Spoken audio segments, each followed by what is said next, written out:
and welcome back to FPL Bias. Episode ini kita akan bahas siapa aja assets yang essential di setiap posisi dan yang jadi differential di game week 7. Kita juga akan ngasih lihat team selection, formation, dan captain pick kita di akhir. Dan of course, gue masih sama Mike. Apa kabar nih, Pak? Game week 6-nya gimana? Bahas lo aja ya, oke? Disclaimer, bahas lo aja. Gue gak mau ngomongin tim gue kemarin. Sip, thank you, bye. Oke. Gimana, Pak? Yaudah, nggak ngomongin tim yang mana pertanyaannya. Tim IPL dan FPL, oke? Oh, Dua-duanya. Lo aja ngomong udah. Literally, gue mau hapus everything about game week 6 sih. Sumpah. Karena kemarin kayaknya game week 6 itu yang gak punya Haaland lagi seneng banget kali ya. Karena banyak banget kan yang ngaptenin Haaland dan ternyata dia blank. Apalagi yang punya Palmer juga nih di timnya. Palmer pecah sih. Sebetulnya kemarin kegocek juga ya. Seharusnya Palmer gitu kan instead of Saka, ya nggak sih? Tapi who Ya, knows sih, siapa yang bisa, tapi enggak sih. Sebetulnya ya itu nggak ada yang nyangka lah. I think it's a one game week, tapi it proves that Palmer esensial juga jatuhnya, ya nggak sih?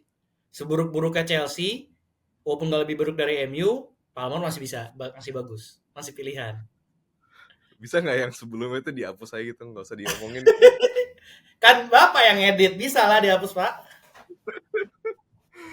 Iya sih, Palmer ntar kita ngomongin khusus dia deh abis ini. Tapi overall gimana game week lo? Ijo Panah apa merah? merah. Karena ya gara-gara Haaland blanking doang kan tuh, si robot akhirnya blanking juga tuh. Nah, ya. Dan ada aja kan yang punya Palmer juga lumayan tinggi gitu loh. Yeah. Kan sekarang kayaknya yang dominan cuman beberapa doang gak sih? Kayak ya Haaland lah pasti dominan. Tapi any other than that, I think yang second dominan, gue nggak tahu deh. Palmer masalah susah bilang karena gue nggak perhatiin ownershipnya berapa sebelum game week kemarin. Of course habis game week itu banyak banget yang transferin Palmer kan, nggak jelas emang. Biasalah impulsif. Ya, ya. Tapi Tapi maksud gue yang di atas 50% tuh kayaknya tuh dikit kan sekarang kan. Yang ownership-nya ada 50%. Kecuali Haaland ya. Haaland 73. Itu aja kayak turun deh. I think dia dari 74 apa 77 deh turun ya. Iya kan? Makanya kita sempat bilang ya, musim ini kayak bakal lebih menarik nih. Bakal banyak banget varian-varian, terbukti kan. Kayak yang punya Palmer pasti nggak punya Saka dan nggak punya Salah. Ya. Karena impossible untuk punya Palmer, habis itu siapa tuh namanya? Salah dan Haaland. Agak impossible nggak sih? Jadi 40%, jadi untuk dominan 50% kayak nggak mungkin gitu. Bener kan? Ini gue lagi ngeliat nih. Palmer kesampingkan kan, karena bias kayaknya. Masih most owned midfielder tuh masih Salah. 41, kedua Luis Diaz di 36, habis itu Saka 33. Ya, tapi tadi lo kan lu bilang yang punya Palmer tuh most likely nggak ada Salah kan. Dan Haaland. Ya. Dan Haaland. Enggak cuy. Karena di FPL Bias Spot Mini League season 3 kita ini yang paling tinggi kemarin ada cuy. Semuanya. Ada, iya semuanya. Dia dapat paling tinggi kemarin game week 6. Tim Dan peringkat 1 lagi jangan bilang.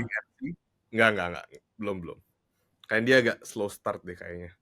Dia kemarin dapat 95 poin.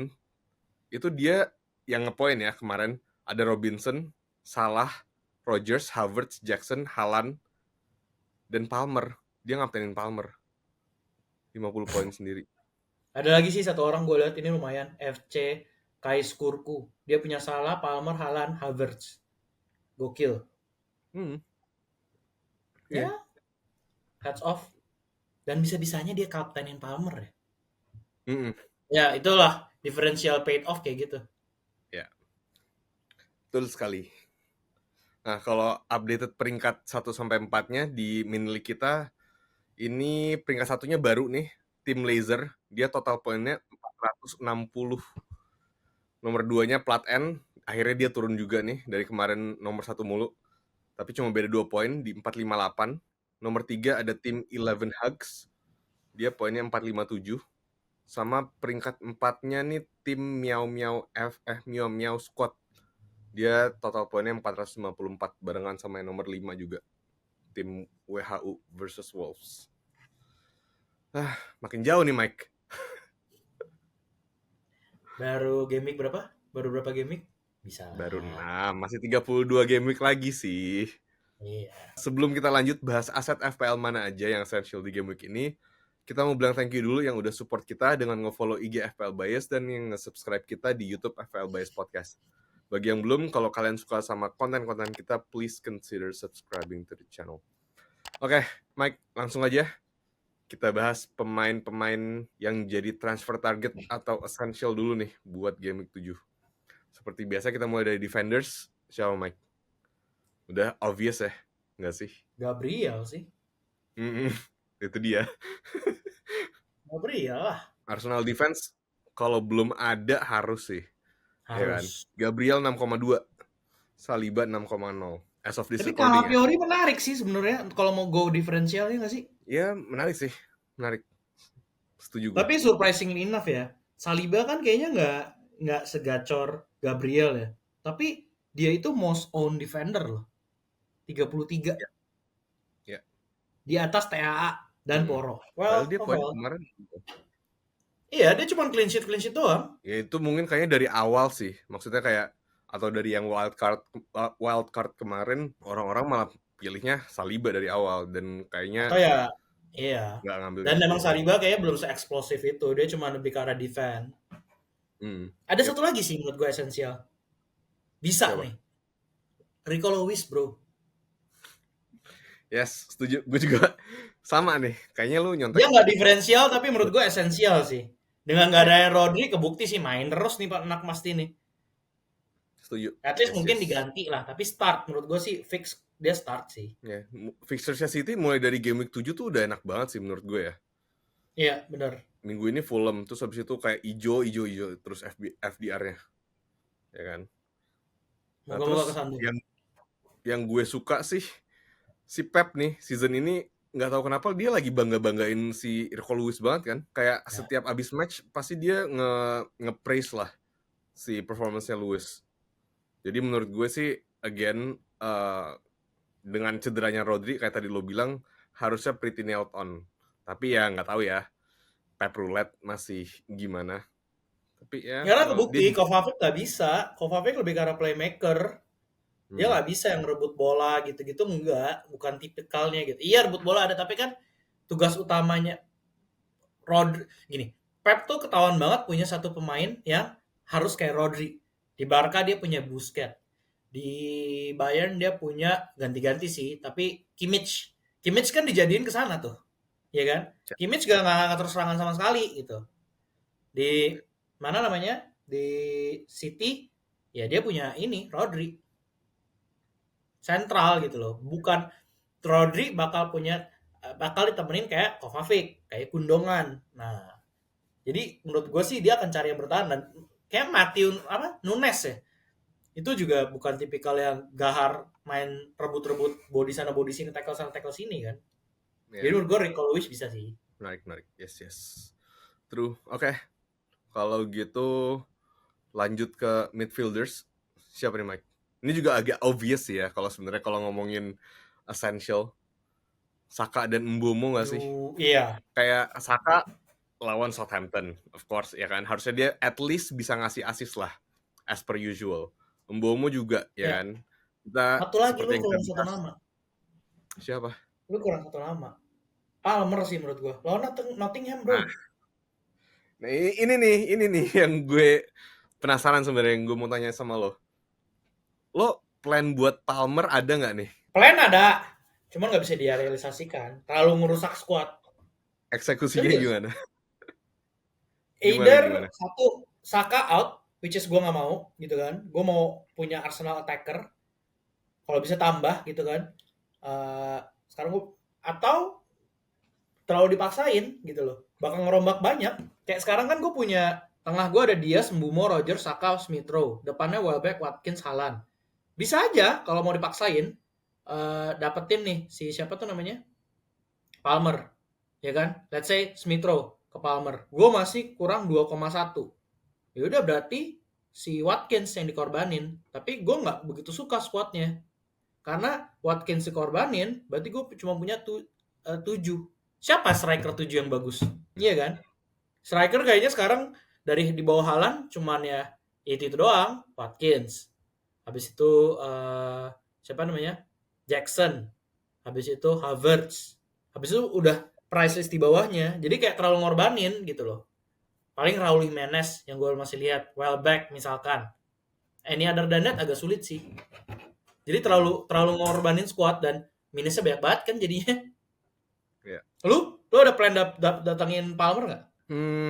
Kemungkinan gue bisa sih, tapi for sure nggak minggu ini. Oh ya? Kemungkinan most likely gue akan buang Saka buat Palmer. That's the easiest way out buat dapetin Palmer ya. Karena juga ya Palmer udah kebukti lah fixtures proof gitu. Mau lawan siapa aja, ya pasti ada dia, ya kan. Chelsea nge-scoring pasti dia. Dan I don't know, ya easiest way out sih Saka ke Palmer ya. Tapi for sure nggak minggu ini. Karena Saka lawan Southampton at home, come on. Betul. Nah, kalau gue lebih ke arah tim ininya sih. Karena kan musim ini mainnya 3-5-3 atau 3-4-2. 3-5-2 atau 3-4-3. Ya kan? Kalau gue paksain Palmer, nah gini. Sekarang plan gue adalah untuk dapetin sekarang gue punya Watkins. Nah, gue mau punya Havertz, Jackson, Solanke. Di antara tiga itu. Dan itu menurut gue cover banyak gitu. Kalau misalnya gue paksain Palmer, nah sulit. Harus ada yang di-sacrifice ya emang. Harus ada yang di-sacrifice gitu. Dan gue kayaknya nggak gini, Saka kemarin nggak beruntung aja sih, nggak dapat assist. Jadi dia nggak stop tuh poinnya. Tadi kan ngopoin mulu gitu. Tapi I believe kedepannya bisa. Siapa pemain Arsenal yang paling nailed? Saka, nggak ada jawabannya lagi gitu. Tapi mungkin harus gue akuin eksplosifan Palmer kayaknya ya. Karena semua bolanya lewat Palmer. Kalau Arsenal kan mainnya free gitu loh, dari mana aja. Ya gue juga paling ngejual Saka buat Palmer tuh setelah yang pas Arsenal lawan Liverpool ya. Game week berapa tuh? 9 ya I think. Telat gak sih tapi bro? Ya atau game week 8, I don't know, depends. Tapi ya Palmer juga sekarang udah 40-an% kan, udah naik banget. Dan udah mahal juga kan? Ya dia udah naik harganya. Lu Saka ke Palmer pun lu masih butuh 0,5 something kan? Iya, gue sih ada. Kalau duit sih masih ada. Dan jangan lupa, Chelsea dapat loser pool di game week 8. Ya itu dia, makanya kayak antara gue go with langsung game week 8 Palmer yang akan lawan Liverpool, atau ya gue nunggu sampai game week 9, tapi nggak tahu ntar harganya gimana. Tapi for sure gue keep Saka sih minggu ini. Lanjut kalau gitu ke forwards, siapa nih Mike Essential? Bingung sih gue, sumpah, kecuali Haaland ya. Menurut gua Havertz, Jackson. Havertz sih. Ya, Havertz soalnya makin lama dan satu lagi, Havertz nih kayaknya catatan golnya banyak di home. Kebetulan dapat home. Lawan promoted Jadi teams lagi. Iya, dan Southampton kayak babak belur deh walaupun punya Ramsdale. So ya, I think still. Atau yang esensial menurut gua dari esensial Watkins sih. Dapat MU home. Why not? Yeah, sure, why not? Yeah, let's go with that. Why not? Might as well. Sumpah. Loh, iya dong, fair-fairan aja. Iya. Ya setuju sih.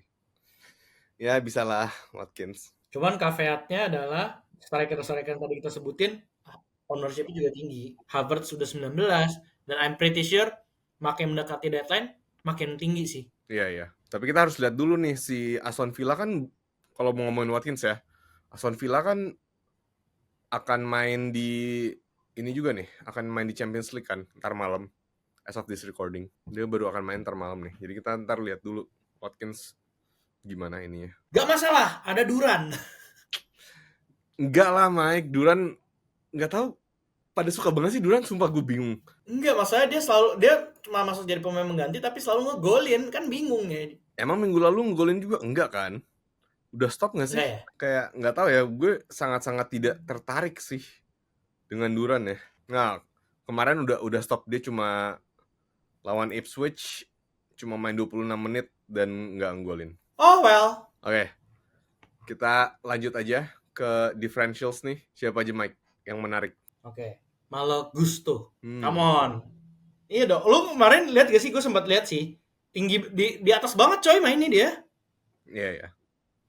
Bisa banget dan lawannya I think dengan attacker Chelsea mulai pakem nih walaupun pemainnya bisa bikin 5 tim bola gitu. Sancho, Palmer, Jackson. Mungkin Madueke yang bisa digonta-ganti gitu. Atau mungkin gua nggak kaget kalau misalnya tiba-tiba kita ngeliat Neto dimainin gitu. Ya. Tapi Malo Gusto tuh bisa banget nih ngumpan-ngumpan ke mereka semua, ya nggak sih? Menurut gue lumayan Bisa. diferensial sih, masih kecil pula ownership-nya. Siapa yang punya Malo Gusto? Semua backnya Chelsea differential sih. Paling Ya tinggi iya, aja sih soalnya karena nggak ada yang berani dengan 5 squad bola gitu.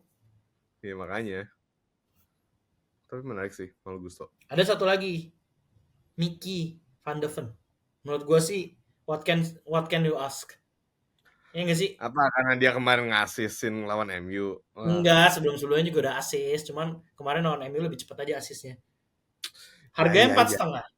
Ownership-nya Hmm. masih rendah, 8,3%. Lawannya Brighton sama West Ham. Again, Ya. dari Mickey kita nggak bisa expect clean sheet karena Liverpool. Tapi gue mau bilang Liverpool sampah, MU kemarin nggak bisa ngebolin. Anyway, iya kan? First clean sheet-nya Spurs dari MU kan? Iya. Iya. Tapi lawannya Brighton sama West Ham. Bisa lah assist atau gol misalkan. Jadi menurut gue Mickey lumayan menarik sih. Gue personally juga mungkin Mickey. Kalau ada spare transfer lebih. Lu ada nggak? Mickey. Nggak ada ya tadi ya? Di back ya? Nggak, gue defender nggak ada sih. Tapi good shout 2 itu. Gue juga tadi ngelihat udah ngelihat sih, udah melirik si Van de Ven, tapi dendam aja jadi kayak ya udah nggak usah. Gak jadi mungkin. Atau gini, gue punya pertanyaan. Lu consider Timber sama Calafiori gimana? Best defense in the league? Nah, Iya, dua-duanya lu ada ini nggak? Harganya juga sama kan? Calafiori lebih mahal deh, 5,8. kalau Fiori mahal cuy. 5,8. Iya, gue kalau disuruh bandingin Calafiori atau Timber, Calafiori. I would go with Calafiori. Tapi lu akan consider nggak dua back itu sebagai diferensial?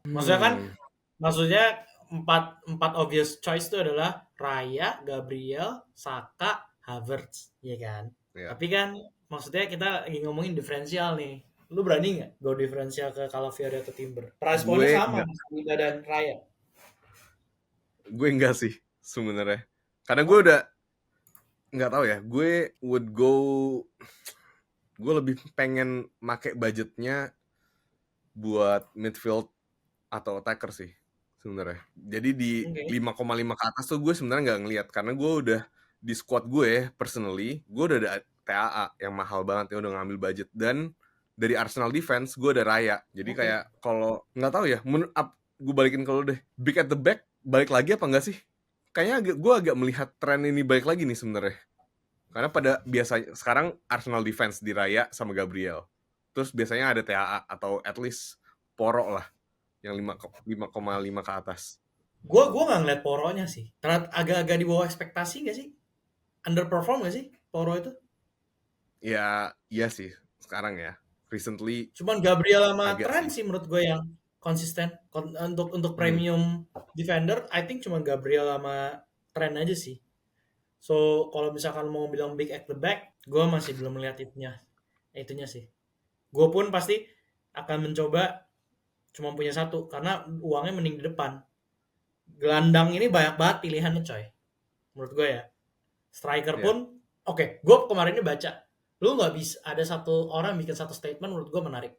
Lu nggak bisa bilang, oh, gue nggak bisa punya ini, tapi gue akan punya ini untuk cover deh. Misalkan, gue nggak bisa punya Palmer, Hmm. tapi gue akan punya Jackson untuk cover poinnya Chelsea. Ya, Lu nggak ya. bisa, karena Palmer, Jackson gitu. Gue setuju Hmm. dan nggak setuju. Gini, maksud gue adalah, dia punya poin, benar, karena Palmer lebih eksplosif dibanding Jackson, atau misalkan Saka lebih konsisten dibanding Havertz gitu kan. Udah gitu jangan lupa dua ini adalah mereka berdua juga mainnya di beda posisi, satu gelandang satu striker. Jadi kalau misalnya nyetak gol poinnya juga beda. Tapi kayak kemarin deh, kayaknya lu juga nggak punya Chelsea kan? Tapi kan Jackson ada ngasis ya. At least ya kita masih dapat sesuatu dari tim yang performing ini gitu. Yang lagi Ya. pesta gol 2-3 gol gitu. Tapi kita tahu dari tim itu, misalkan kita ngomong Chelsea deh spesifik ya. Gue bukan The Blues, tapi ya lihat-lihat dikit lah gitu. Di bawah Palmer itu kalau nggak Jackson, kayaknya poin di bawah Palmer itu yang paling tinggi Jackson, habis itu Sancho sih. Lately ya, goal contribution Hmm. menurut gua. Jadi I think iya kita nggak bisa ngegantiin, tapi at least kita nggak bakal terhit terlalu dalam. Kalau misalkan kita nggak punya pemain dari tim itu misalkan, nggak sih, big at the back. Salah satu aja lah. Oke. Kalau differential midfielder, Bowen sama Madison. Still Madison sama Bowen. Dan tadi lu juga udah sebut sih, Sancho. Konsisten banget. ya gue nggak tahu ya. Sancho yang akan lawan Forest at home minggu ini, prediksi gue pasti Forest nih akan main the way they played Liverpool menurut gue ya. Mainnya Ya. pasti akan deep banget dan cuma ngandelin fast counter. Tapi menurut gue disitulah Sancho bisa shine karena Sancho emang kerjanya kan buat nge-break down enemy defensive line kan. Menurut gue Sancho bisa banget sih. Ya. 2 assist ke Palmer lagi lah, at least kayak kemarin. Dan harganya juga masih murah banget kan, cuma 6,4 juta gitu. Dan dia di own cuma 2,3%. Satu lagi, Johnson. Lu sempat sebut dia dan gue bilang iya sih, menarik benar Johnson jadinya. Brand Johnson. Spurs. Ya. Yes. Mungkin itu bisa combo sih. Menurut lo dia udah nailed on belum sih di kanan situ? Kayaknya udah ya. Udah sih, Kulusevski aja mental coy. Iya, dia udah start berapa ya dia sekarang? Udah 5 game dia start. Formnya emang lagi bagus sih. Dan fixturesnya Spurs juga sangat-sangat menarik. Brighton away yang kemarin dibantai sama Chelsea. Terus 8 West Ham at home, Palace away di 9. Habis itu Villa ya susah lah mungkin. Habis itu Ipswich, menarik banget sih Johnson. 1,6% doang. Dan lebih eksplosif sih jatuhnya. Kalau Madison kan lebih playmaker, kita mengharapkan assist-assistnya dia dari long shoot-nya, set piece, dan juga mungkin dia ada sekali long shoot. Tapi kalau Brandon Johnson emang ya dia menyetak gol gitu loh. Nyetak gol nomor 1, kasih assist nomor 2 gitu. Yes. Beda Kulusevski kan yang lebih robek-robek ngasih umpan gitu kan. Kalau ini gue mau nyetak gol. Ya, kemarukannya itu sih. Dan ya jadinya out of position player juga kan dia. Mainnya di depan. Sama gue tambah satu lagi sih. Ya mungkin ini udah agak-agak batas-batas nggak differential. Semenyo cuy. Dari minggu lalu kan gue udah bilangin lo. Dan ternyata bener kan. Kasih return minggu lalu lawan Southampton. Dan minggu ini lawan promoted tim lagi. Leicester away. Lo nggak melihat Bournemouth asset ya? Enggak. Sama sekali. Enggak. Harganya murah boy. Semenyo juga kayak 5,7 juta nih ya. As of this recording. Ownership-nya 10,4. Dia bisa jadi a good Smith Rowe replacement sih menurut gue. Karena kan fixture saya Fulham susah nih. Lawan City sama Villa back to back. Kalau ada yang mau melihat Semenyo, ya walaupun di lapak setelah game week 7 ini susah sih Semenyo. Tapi kalau ada rotation kan bisa juga. Iya nggak sih? Lo nggak melihat banget nih? Enggak sih somehow. Oke. Gue malah kayaknya kepikirannya Sancho sih. Tadi gue kepikiran Bowen. Tapi uangnya udah gak cukup. Ya sebenarnya bisa aja sih. Cuman gue mau ada piece of Chelsea. Jadi I think dan mumpung Sancho lagi gacor-gacornya, I think Sancho lah. Next differential attacker Solanke. Ini juga agak obvious sih. Of course, Solanke. Dia sekarang udah naik sih ownership-nya. 9,8. Dari kemarin kan 7. Dan harganya sekarang 7,6. Ya. Selain Solanke, ada nggak Mike? Ini kayaknya lo udah mention sih. Raul iya, tapi again susah minggu ini. Sama fixture-nya Fulham udah susah.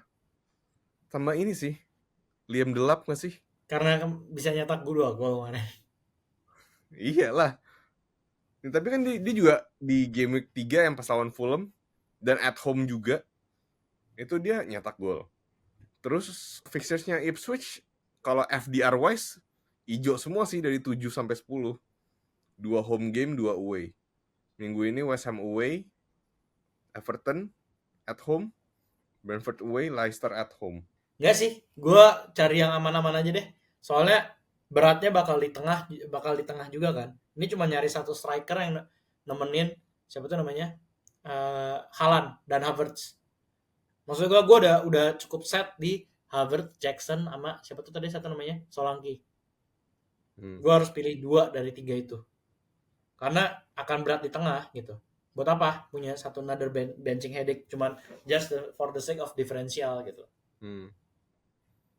Toh yang tadi gue sebutin Solanke cukup diferensial. Habis itu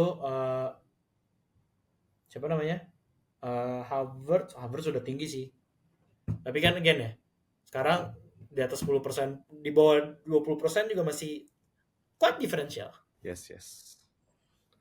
Oke. Kalau gitu lanjut ke segmen terakhir, hold or sell. Pertama, Eze, Mike. Good underlying stats, tapi somehow dia keep missing, keep blanking. Dari 6 game week, cuma ngasih return sekali. Dan kayaknya FPL managers juga udah had enough of Eze sih. Karena as of this recording, Eze top 3 nih. Di transfer out this week. Di bawah Joe Pedro dan Isak yang both lagi cedera. Beneran sell nih jadinya. Sell lah. Udah dari kapan hari gue bilang sell. Ya kan kemarin 2 minggu lalu kan dia habis ngepoint. Terus ternyata minggu lalu ngeblank lagi. Crystal Palace bukan yang seperti end of season kemarin ya. Yap. Beda banget deh. Ditinggal Olise bener-bener hilang woy. Iya. Jadi sell nih ya. Sell. Ke? Banyak. Kalau misalkan tadi kita udah sebut semua ke esensial atau ke diferensial kita aja. Sancho misalkan atau Madison atau Brennan Johnson. Iya kan? Dari Eze bisa tuh ke mereka semua tuh. Oke. Dia Eze sell. Yang kedua, Liverpool assets. Either TAA, Luis Diaz atau Salah. Ini Salah nomor 4 woy. Paling banyak di transfer out juga nih. Mungkin karena template transfer dari Salah ke Saka. Or Salah mungkin ke Palmer sekarang jatuhnya. Tapi menurut gue masih hold sih sampai game week 9. Ya, maksudnya kan at least sekarang lawan Palace away masih bisa nggak sih di hold harusnya? Iya, Chelsea at home. Kalau belum mau banget Chelsea gitu. Iya. Bahkan gue aja masih berani loh pegang Diaz atau Salah untuk Chelsea, gue juga masih berani. Iya makanya. Ya tapi mungkin agak nggak tahu ya. Mungkin justification-nya yang jual Liverpool assets ya tadi Chelsea, Arsenal back to back, belum lagi ditambah Champions League fixtures kan midweek. Dan kita pun as of this recording pun kayak gitu. Iya sih. Bahkan Haaland nggak ada penggantinya kalau Chelsea Liverpool asset masih diistirahatin. Ya makanya kita nggak tahu nih, masih nggak tahu kan sebenarnya siapa yang akan di start di Champions League. Mungkin itulah yang bikin nggak tahu sih beberapa FPL managers yang ngejual Liverpool assets. Dan satu lagi, ini very surprising, Saka nomor 6 di transfer out this week. Lebih dari 150,000 managers jual Saka. Most likely, again yang kayak tadi lo bilang, jual Saka buat upgrade ke Palmer. Tapi game week 7 lawan Southampton at home, woy. Begitulah. Keep dong, iya gak sih? Apa sell aja? Might as well. Enggak lah, keep lah. Orang gila yang sell Saka, keep. Buy bahkan menurut gue. Banyak banget. Kemarin dia unlucky aja sih nggak dapet assist. Trossard dihitung gol bunuh diri kan. Makanya. Tapi dia cukup sentral di permainan Arsenal. Iyalah, dan set piece-nya set piece-nya Arsenal season ini ya gue akuin deadly sih. Saka dari musim lalu. Saka corner Gabriel header tuh agak-agak menyeramkan. Ya sudah. Oke. Kalau gitu seperti biasa kita kasih tahu dulu transfer, formation dan captain pick kita masing-masing.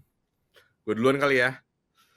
Gue udah malas banget gue ngomongin tim gue.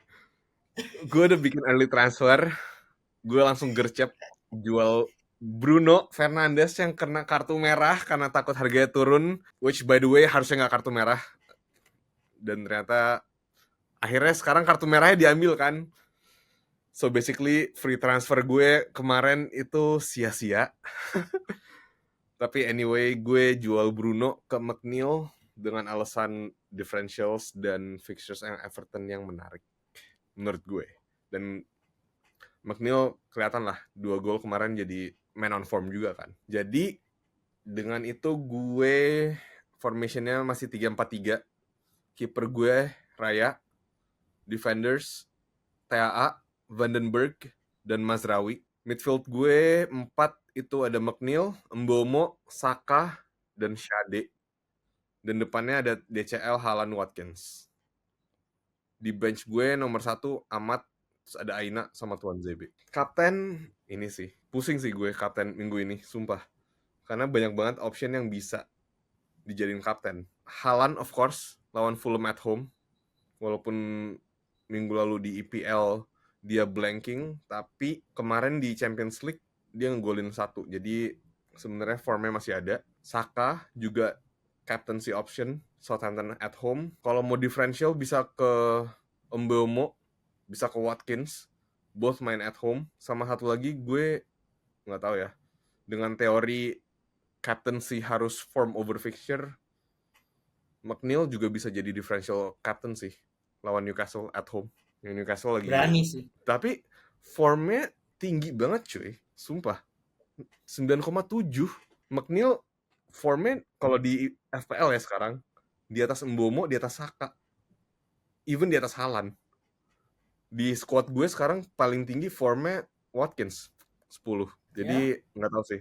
For Watkins now juga bisa jadi differential captain lawannya MU. iya, kan tadi gue bilang.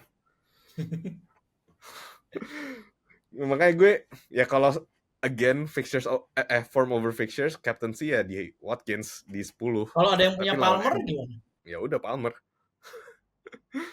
Ya udah kelihatan kalau Palmernya ya terbayar kan sebenarnya. Kemarin yang game week udah kelihatan lah fixture proof. Terus ya emang dia nggak main di Conference League, jadi fresh tiap minggu. Ya kalau ada Palmer ya why not go with Palmer juga. Lo gimana? Transfers formation captain. Gue ada 3 potential transfer, tapi mending gue ngomongin. Oke, ya serius. Ada 3 Free potential transfer transfer. berapa gue? 1 doang, makanya potensial kan. Belum tahu mau Oke. yang mana. 1, gue plannya salah satu dari 3 ini gue mau eksekusi sih. Mazraoui ke Mickey van den Ven, atau Smith Rowe ke Sancho, atau Welbeck ke Solanke. Even mau dieksekusi 3-3-nya pun gue masih bisa sekarang. Dengan Nah, minus 8. Lo consider minus 8? enggak, kan kalau gue bilang kalau. Iya. Nah, kenapa gue nggak harus eksekusi 3-3-nya selain minus? Sebetulnya squadnya bisa, cuman transfer Mazraoui ke Mickey. Kenapa? Gue akan mainin 3-4-3. Kipernya Flecken, of course. Backnya Gabriel, Vandenberg, itu yang fix main. Nah, gue punya the other three adalah Robinson, Aina, sama satu lagi Mazraoui. 3-3-nya nggak mungkin dong dimainin. Robinson dapat City, Aina dapat Chelsea. Jadi Mazraoui yang obvious adalah transfer nomor satunya adalah Mazraoui ke Mickey. Karena kedepannya Mickey juga bagus dan dia rotate very well dengan defender-defender gue yang lain. Tengahnya yang udah pasti ada Diaz, Mbeumo, Rodgers, dan Saka. Ya dong, nggak mungkin lu pilih korbanin salah satu itu untuk Smith Rowe gitu. Depannya Ya. Solanke, Watkins sama Haaland. Welbeck, Watkins sama Haaland. Nah, dilemanya adalah Spurs kan juga nggak tebal-tebal amat ya. Dan Brighton tuh mainnya nyerang banget. Ada potensi Welbeck bisa nyetak gol. So andai kata gue mau minus pun, kayaknya yang gue akan prioritaskan adalah Mickey dan Solanke-in. Kalau gue mau minus pun minus 4. 3-4-3 kan. Kaptennya bakal di Haaland. Permanen. Or bisa aja kalau mau berani lebih gila-gila dikit Saka. Lo nggak mau bias Saka Southampton at home? Ya bisa aja sih. Tapi ceilingnya lebih tinggi Haaland. Dan gue lagi butuh ngejaga rank gitu loh. gue nggak maksudnya rank karena gue mau ngejar rank, jadi kayaknya gue nggak berani ambil resiko untuk diferensial kapten aja itu gitu loh. Karena ceilingnya Saka nggak setinggi itu juga. Iya. Maksudnya dibanding ceilingnya Haaland ya. Pesimis ya bapaknya sama tim sendiri. Bukan pesimis, ini realistis. Iya. Ya gue juga agak consider -4 take a hit buat DCL gue ganti ke Solanke. Atau Shade gue ganti ke Sancho sebenarnya. Tapi nggak tahu, itu akan last minute decision deh buat gue. Oke. Kalau gitu, I think that's our time for today. Thank you so much yang udah nonton atau dengerin kita sampai akhir. Reminder sekali lagi, kalau deadline Game Week 7 itu ada di hari Sabtu, 5 Oktober, jam 7 sore WIB. Jangan lupa buat subscribe YouTube FPL Bias, follow IG kita, dan kita juga ada di TikTok, X, dan Threads, so make sure buat follow itu semua. Kita akan balik lagi minggu depan buat bahas essential dan differentials di Game Week 8. Oke, Mike, thank you for your time. Good luck, and we'll see you next time. Bye. Bye.